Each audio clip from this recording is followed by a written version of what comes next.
I was going somewhere between 95 and 100 miles an hour, trying to catch the scared exotic dancer in the car in front of me, hoping she wouldn't go too much faster because I didn't know if the little red Nissan King Cab truck I was driving would do much over 100 on flat ground.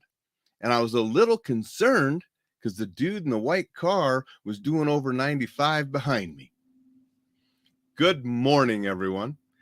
Hope you're enjoying your favorite beverage, and I appreciate you joining me here with Coffee with Alain. I got a Mickey Mouse cup. Why?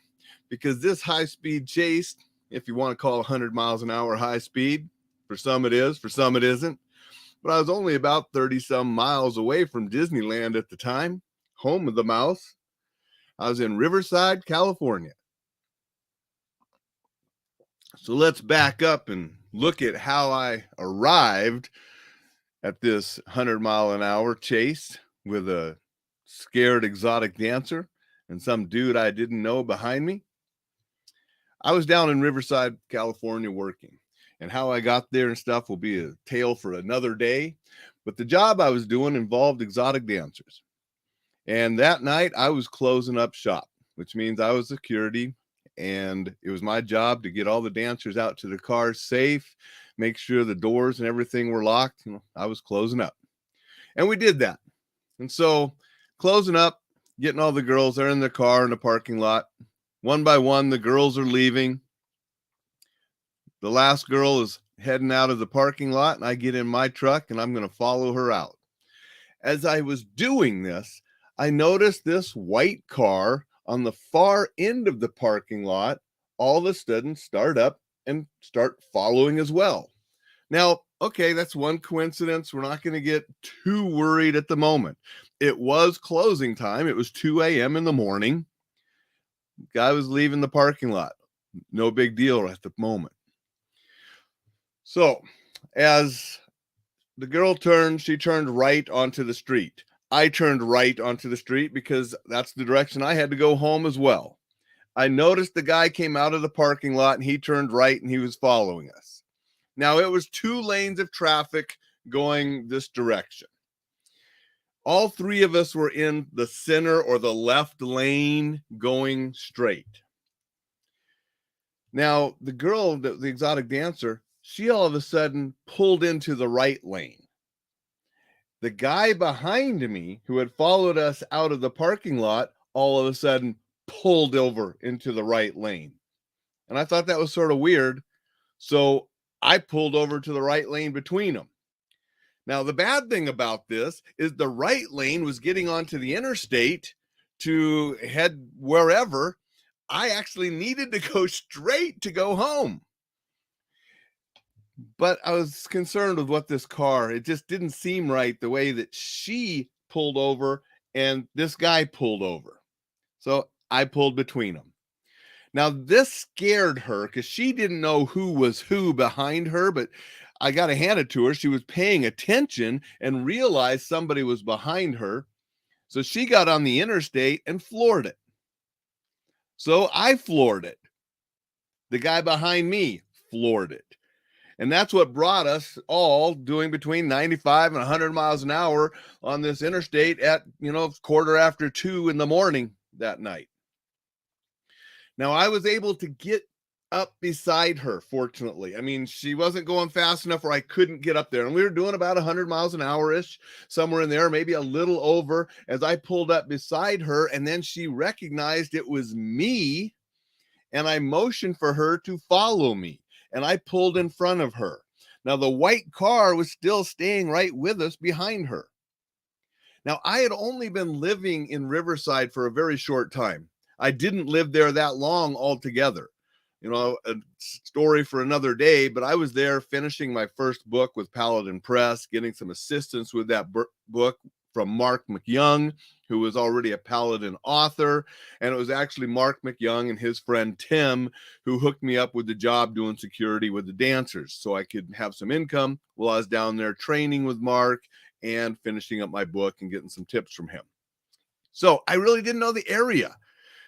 we're heading down, this interstate, and I'm like, I don't really know where to go at 2 in the morning. I don't know where the closest police station is to that area.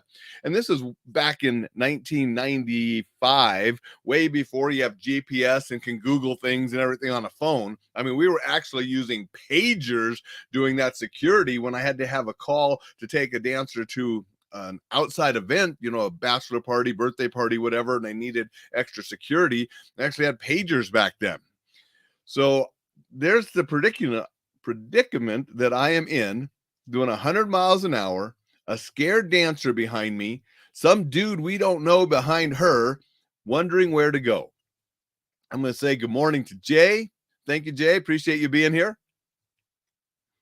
So here we are on the highway, and I'm not sure what to do. Bingo, I saw a hospital sign. Hospitals are open 24/7. Because one thing I didn't want that dancer to go home to where she lived with that guy following. Had no idea who he was, but I did not want him to know where she lived. And that's one of the reasons I got beside her and said, follow me, because I didn't want her going home with us. So I saw the hospital sign, and that's when I knew where to go. Kellen says, I love me a high-speed auto chase. Yeah, they can actually get your blood going, can't they? So off the off-ramp toward the hospital, saw the hospital signs, turned right, went with the hospital signs, and bingo, we're in the hospital. The thing is, the guy stayed with us. He got off the off-ramp and he was following us, because I could see that white car behind her when we passed different street lights. Good morning, Dixon. Appreciate you being here as well.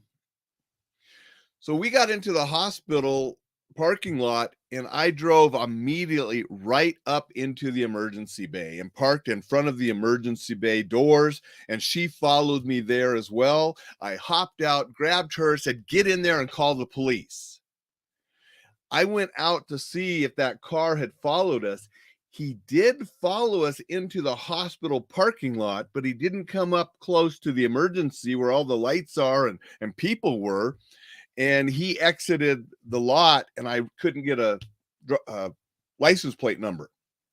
All I could tell was, the white car. So, and I wasn't even sure the make of that car. I mean, it was, back in the 80s, a lot of cars looked the same. All I could really say it was white, a white 2-door, vehicle. And I didn't get the license plate number. So I didn't have as much information for the police as I wish I would have, but that's how things go sometimes. I'm going to say hi to a couple people. Kellen says, but seriously, how lucky she was that you were paying attention to her surroundings. Chad said, I've heard this one before, but now I'll listen for posterity. Yeah, Chad, you've heard this one before. Chad and I have known each other way back when this actually happened. So he probably heard it, shortly after this occurred back in the 90s.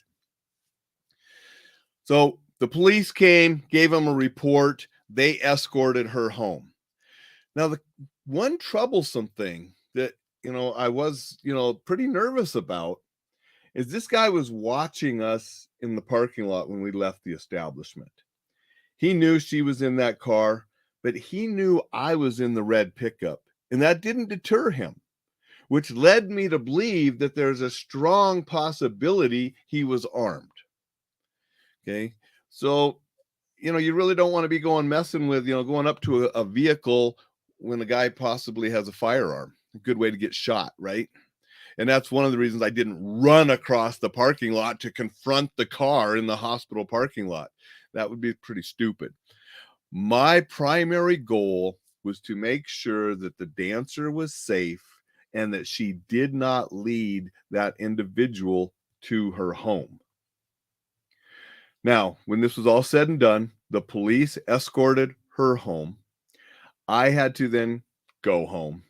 And then the next day I had to fill out the reports and all that good stuff, because when you're working and an incident like that happens, there's always paperwork. So I filled out the different paperwork, and for the next little bit, all of us that closed up were on higher alert, watching out for somebody, especially when that dancer was working. and she was on higher alert, and gave her some tips about don't go home the same way each day. Make sure that when you go out you're paying attention, blah blah blah, but giving her some tips to stay safe when she was on her own, and some tips that if she thought she was followed, never to go home, go to a hospital like we did, or the nearest police station, somewhere where there's people, lights, noise, people. A fire station would work. Go to those places if you're ever followed. Do not lead somebody to your own home. So that was an interesting night in Riverside.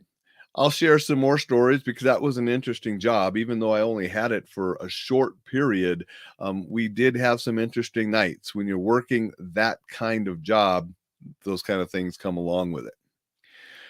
When that happened, it really raised my clout. The dancer was super appreciative and thanked me tremendously that night and following nights. And then all of the other dancers learned what happened. And so my credibility, because I was sort of a newer security person at the time, I had Mark and Tim vouching for me, but I hadn't proved my chops or anything on the job. But when that happened, everybody was like, yeah, we want to work with Alain. We don't, if Mark and Alain, Tim are working, those are the guys we want to work with the most, and that we want if something bad happens. I'll tell you about another night sometime where, Tim walked up and handed me a 45 and said, I trust you know how to use that. I said, I certainly do. That was a different night. Fortunately, we didn't have to use that 45, but again, we'll tell some more stories from that, tell some more stories from my past that bring out some safety lessons. And that's what my first book, Hard Won Wisdom from the School of Hard Knocks, that was published by Paladin Press, was all about. Actual stories of altercations that I was in, or friends were in, or that my dad may have been in, that had some lessons that we could learn from. And that was the theme of that book. If you want to check out that book, go to enjoylifesafely.com. Check out the books and video page. There's links to Amazon. You can get it paperback. You can get it on Kindle, and you can enjoy some different stories and learn some lessons that could help you stay safe. Defend yourself if you have to. I appreciate everybody that was on here this morning. I appreciate everybody that shares this podcast, that shares the videos, trying to get this information out to more and more people, help the Enjoy Life Safely website grow, keep more people safe. And until tomorrow, have a fantastic Saturday.